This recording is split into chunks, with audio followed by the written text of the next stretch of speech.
Hi, this is James Melendez, James, a wine guy, here to talk about Syrah Shiraz. K Syrah, K Shiraz Shiraz. Now, this is a wonderful wine varietal, and I talk to a lot of winemakers and producers in the United States, and I hear a lot from Australian producers as well that there's been a great decline in Shiraz Syrah sales, and that's unfortunate.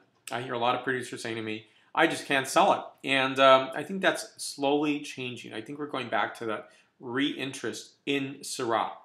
There's no reason why that should have happened. One theory was that Syrah just picks up the notations of where it's coming from a bit too much and that it is not recognizable. I'm not sure that's absolutely true. I don't really quite go there with that. I think it's just like Pinot Noir coming from different regions in the world, New Zealand to Oregon to France. It can be different, but it's still going to register back to being Pinot Noir. I think it's a great varietal that is, longing to be tasted.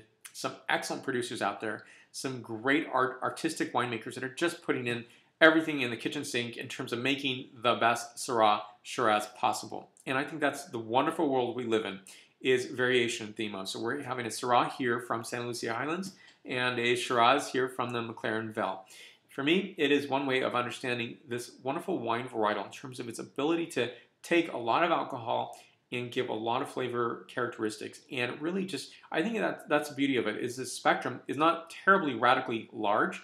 It just has a capability and capacity, just like any other wine grape, to bring a really wonderful flavor characteristic to your meal, to the experience that you're having at a particular moment, a wine tasting by itself with food. And it's that transition, it's that ability to carry the meal through or the experience through, and that's what does it. Maybe there was uptakes in wine worlds such as Mendoza in Argentina, and that really took a lot of share of pie, if you will, for wine purchasing. So the Malbec wine bottle was outpacing the Syrah. And I think that's really not necessarily declining in terms of Mendoza Malbec. It's still popular as ever. But I think that people are getting back to saying, wait a minute, okay, this bottle is really not expensive. Let me give this a try. And I think that there's often people will try a Tempranillo or maybe a Syrah and say it tastes like this. Well, you can't say based on one bottle that the entire varietal selection is exactly like that one bottle. That's not true. That's why we have different labels. If it was all the same, we'd just have one or two or three producers. But instead, we have a whole cavalcade of producers. When you get an opportunity, try some Syrah Shiraz from different areas. Colder climate Shiraz is amazing.